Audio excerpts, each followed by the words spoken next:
আসসালামু আলাইকুম। আপনারা দেখছেন সিভিএন টিভি ইউএসএ সংবাদ বুলেটিন। সাথে আছি আমি সারিকা মৌসুমী। শুরুতে এসেনশিয়াল হোম কেয়ার সংবাদ শিরোনাম। ক্ষমতা গ্রহণের আগেই বিশ্ব রাজনীতিতে ট্রাম্পের প্রভাব। যুক্তরাষ্ট্রের ৪৭তম প্রেসিডেন্ট হিসেবে শপথ নেবেন ডোনাল্ড ট্রাম্প। শেখ মুজিবের জন্য ১০ লাখ মানুষ মারা গেছে জানালেন প্রেস সচিব। এবং রাজনৈতিক দলগুলোর ঐক্যমত ছাড়া সুপারিশ বাস্তবায়ন সম্ভব নয় বললেন ফখরুল। শুনছিলেন এসেনশিয়াল হোম কেয়ার সংবাদ শিরোনাম। এবারে বিস্তারিত। দ্বিতীয় মেয়াদে ক্ষমতা গ্রহণের আগেই আন্তর্জাতিক রাজনীতিতে প্রভাব বিস্তার করতে শুরু করেছেন ডোনাল্ড ট্রাম্প। প্রচলিত কূটনৈতিক রীতিনীতি পাশ কাটিয়ে তিনি প্রভাব ফেলছেন বৈশ্বিক ঘটনা প্রবাহে। মধ্যপ্রাচ্য ইসরায়েল হামাস যুদ্ধবিরতি চুক্তি নিয়ে ট্রাম্পের ভূমিকা বিশেষভাবে আলোচিত। বাইডেন প্রশাসন এবং মার্কিন মিত্রদের দীর্ঘ আলোচনা সফল হলেও ট্রাম্প দাবি করেন, আমাদের ঐতিহাসিক বিজয়ের কারণেই এই চুক্তি সম্ভব হয়েছে। সম্প্রতি আমেরিকান ফার্স্ট নীতি পুনর্জাগরণও চোখে পড়ছে। ট্রাম্পের প্রথম মেয়াদে আলোচিত গ্রিনল্যান্ড কেনার প্রস্তাব ফের আলোচনায় এসেছে, যেখানে যুক্তরাষ্ট্র, ডেনমার্ক এবং রাশিয়ার মধ্যে নতুন কৌশলগত আলোচনার সূচনা হয়েছে। দক্ষিণ কোরিয়া মার্কিন সেনা মোতায়েনের খরচ ভাগাভাগির জন্য ৫ বছরের চুক্তি করেছে, যা ট্রাম্পের প্রথম মেয়াদের চাপের প্রতিক্রিয়ার দ্রুততার সঙ্গে সম্পন্ন হয়েছে। ইউক্রেন সংকট নিয়েও ট্রাম্পের ভূমিকা নিয়ে আলোচনা চলছে। তার একদিনে যুদ্ধ শেষ করার প্রতিশ্রুতি ইতিমধ্যে ভ্লাদিমির পুতিন ও ভলোদিমির জেলেনস্কির দৃষ্টি আকর্ষণ করেছে। ট্রাম্পের অনমনীয় কূটনৈতিক কৌশল একদিকে মিত্রদের জন্য সুযোগ তৈরি করেছে, অন্যদিকে প্রতিপক্ষের জন্য উদ্বেগের কারণ। বিশ্ব রাজনীতিতে ট্রাম্প ফ্যাক্টর আগামী দিনে কতটা গভীর প্রভাব ফেলবে তা এখন দেখার বিষয়। আগামীকাল সোমবার ডোনাল্ড ট্রাম্প দ্বিতীয়বারের মতো যুক্তরাষ্ট্রের ৪৭তম প্রেসিডেন্ট হিসেবে শপথ নেবেন। তীব্র ঠান্ডার কারণে ক্যাপিটাল হিলের ভেতরে শপথ অনুষ্ঠান অনুষ্ঠিত হবে। এর আগে একই কারণে ১৯৮৫ সালে রোনাল্ড রিগান ক্যাপিটালের ভিতরে শপথ নিয়েছিলেন। ট্রাম্পের শপথ গ্রহণ অনুষ্ঠানে কংগ্রেসের সদস্য, বিদায়ী প্রেসিডেন্ট জো বাইডেন, সাবেক প্রেসিডেন্ট বারাক ওবামা এবং জর্জ ডব্লিউ বুশ সহ দেশি বিদেশি অনেক অতিথি উপস্থিত থাকবেন। চীনের প্রেসিডেন্ট শি জিনপিংকে আমন্ত্রণ জানানো হলেও তিনি না গিয়ে ভাইস প্রেসিডেন্ট হান ঝংকে পাঠাচ্ছেন। শপথ গ্রহণের পর ট্রাম্প নতুন প্রশাসনের লক্ষ্য ও পরিকল্পনা তুলে ধরবেন। অভিবাসন আইন কঠোরভাবে প্রয়োগ, প্রতিরক্ষা খাতে বিনিয়োগ বৃদ্ধি এবং বৈশ্বিক বাণিজ্য সম্পর্কে পুনর্গঠনের বিষয়ে দ্রুত পদক্ষেপ নেওয়ার কথা জানানো হয়েছে। শপথ অনুষ্ঠানে সঙ্গীত পরিবেশনা করবেন গ্র্যামি পুরস্কার জয়ী কারি আন্ডারউড এবং জনপ্রিয় ডিস্কো গ্রুপ ভিলেজ পিপল। ট্রাম্পের নির্বাচনী প্রচারণার সময় ব্যবহৃত YMCA গানের পরিবেশনাও থাকবে অনুষ্ঠানের বিশেষ আকর্ষণ হিসেবে। শপথ গ্রহণ শেষে ক্যাপিটাল হিল থেকে হোয়াইট হাউস পর্যন্ত একটি বর্ণাঢ্য শোভাযাত্রা এবং মধ্যাহ্নভোজের আয়োজন করা হয়েছে। দিন শেষে আনুষ্ঠানিক বল অনুষ্ঠানে ভাষণ দেবেন ট্রাম্প। বঙ্গবন্ধু শেখ মুজিবুর রহমানের জন্য দেশে ১০ লাখ মানুষ না খেয়ে মারা গেছে বলে মন্তব্য করেছেন প্রধান উপদেষ্টার প্রেস সচিব শফিকুল আলম। তিনি আরও বলেন, বিগত আওয়ামী লীগ সরকারের মিথ্যা তথ্যের কারণেই বাজার নিয়ন্ত্রণে অন্তর্বর্তী সরকার হিমশিম খাচ্ছে। রোববার সকালে কৃষি সাংবাদিকতা বিষয়ক প্রশিক্ষণ উদ্বোধন শেষে তিনি একথা বলেন।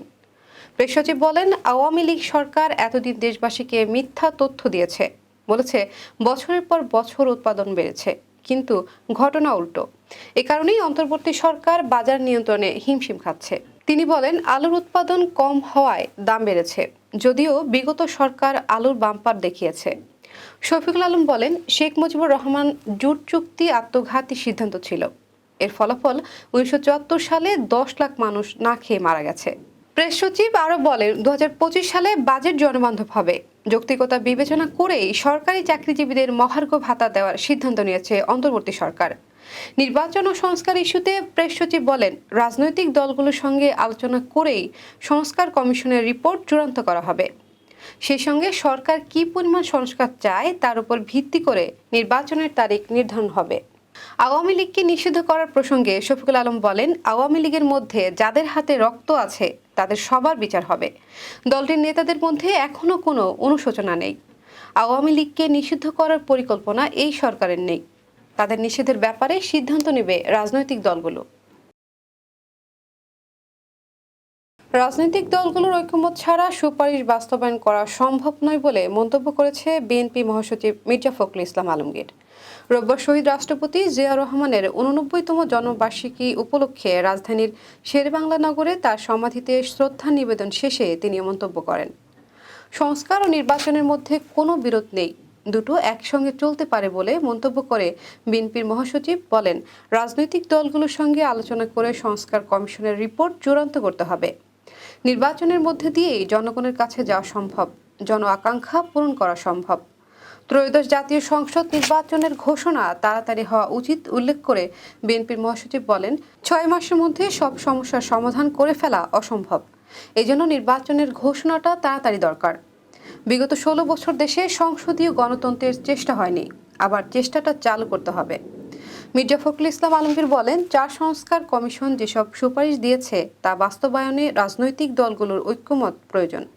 ঐক্যমত ছাড়া এসব সুপারিশ বাস্তবায়ন করা সম্ভব নয়। রাজনৈতিক দল, ছাত্র সংগঠন এবং সরকারের সহযোগিতা ছাড়া সুপারিশ বাস্তবায়ন করা সম্ভব হবে না বলেও মন্তব্য করেন বিএনপির মহাসচিব। জিয়াউর রহমানের মাজারে শ্রদ্ধা নিবেদনকালে বিএনপি ও অঙ্গ সংগঠনের হাজারো নেতাকর্মী উপস্থিত ছিলেন। এবার কর্ণফুলী ইনকাম ট্যাক্স সংবাদ শিরোনাম। জামাইকার নিউ আমেরিকান ডেমোক্রেটিক ক্লাবের বার্ষিক ডিনার পার্টি এবং নিউ ইয়র্কে খামস টিউটোরিয়াল কমন কোর শিক্ষার্থীদের মাঝে অ্যাওয়ার্ড বিতরণ। আবারও স্বাগতম সিবিএন টিভি ইউএসএ সংবাদ বুলেটিনে। শুনছিলেন কর্ণফুলী ইনকাম ট্যাক্স সংবাদ শিরোনাম, এবারে বিস্তারিত। নিউ আমেরিকান ডেমোক্রেটিক ক্লাবের বার্ষিক dinner party meet and greet অনুষ্ঠিত হয়েছে। গত 12 জানুয়ারি সন্ধ্যায় নিউ ইয়র্ক সিটির জামাইকার তাজমহল পার্টি হলে আয়োজিত অনুষ্ঠানে ডেমোক্রেটিক পার্টির মিলন মেলায় পরিণত হয়। অনুষ্ঠানে রাজনীতিকরা বাংলাদেশি কমিউনিটির, বিশেষ করে ডেমোক্রেটিক পার্টির প্রতি বাংলাদেশি আমেরিকান নতুন প্রজন্মের আগ্রহ ও এই দলের রাজনীতিতে অংশগ্রহণ এবং নতুন নতুন বাংলাদেশি আমেরিকানের অংশগ্রহণের উচ্ছ্বসিত প্রশংসা করেন। বক্তারা রাজনীতিতে আরও সক্রিয় হওয়ার জন্য বাংলাদেশিদের প্রতি আহ্বান জানান। তারা বাংলাদেশি আমেরিকানদের কমিউনিটিতে গুরুত্বপূর্ণ ভূমিকা রাখার জন্য বাংলাদেশি কমিউনিটিরও প্রশংসা করেন। অনুষ্ঠানে ছিল শুভেচ্ছা বিনিময়, অ্যাওয়ার্ড বিতরণ, সাংস্কৃতিক অনুষ্ঠান ও নৈশভোজ। আয়োজনের সার্বিক সহযোগিতায় ছিল New American Youth Forum of New York ও New American Women's Forum of New York. অনুষ্ঠানে স্বাগত বক্তব্য দেন নিউ আমেরিকান উমেন্স ফোরামের সভাপতি রুবাইয়া রহমান। নিউ ইয়র্ক খামস টিউটোরিয়াল বিভিন্ন শাখায় কমন কোর শিক্ষার্থীদের মাঝে অ্যাওয়ার্ড বিতরণ করা হয়েছে। নিউ ইয়র্ক স্টেট পরীক্ষায় পারফেক্ট স্কোর অর্জনকারী ছাত্রছাত্রী ও তাদের পরিবারের সদস্যদের সম্মাননা জানানো হয়। ওজন পার্ক শাখায় 11 জানুয়ারি, বেলোরস শাখায় 12 জানুয়ারি ও জামাইকা শাখায় 18 জানুয়ারি অ্যাওয়ার্ডস মিনিয়া সেরেমনি সম্পন্ন হয়েছে।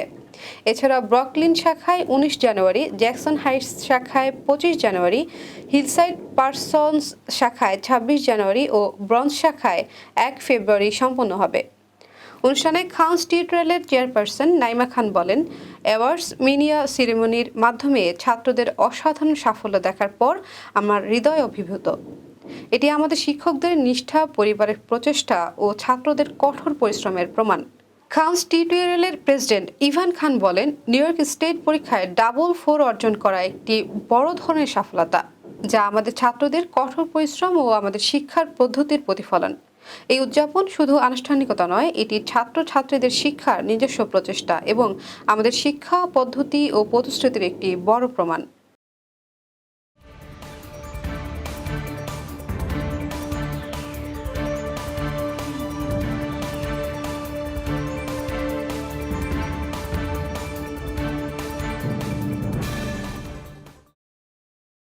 প্রতিদিনের উল্লেখযোগ্য ঘটনা কালক্রমে রূপ নেয় ইতিহাসে। চলুন এক নজরে দেখে নেওয়া যাক আজকের দিনে ঘটে যাওয়া উল্লেখযোগ্য কিছু ঘটনা। 1840 সালের আজকের এই দিনে নাবিক ক্যাপ্টেন চার্লস আমেরিকা উপকূল আবিষ্কার করেন। 1883 সালের আজকের এই দিনে টমাস এডিসন প্রথমবারের মতো তার ব্যবহার করে বৈদ্যুতিক বাতি তৈরি করেন। 1966 সালের আজকের এই দিনে ইন্দিরা গান্ধী ভারতের প্রথম নারী প্রধানমন্ত্রী হিসেবে দায়িত্বভার গ্রহণ করেন। দর্শক, এই ছিল সিবিএন টিভি ইউএসএ সংবাদ বুলেটিনে। শেষ করছি পরবর্তী বুলেটিন দেখার আমন্ত্রণ জানিয়ে। এতক্ষণ সাথে থাকার জন্য ধন্যবাদ সবাইকে।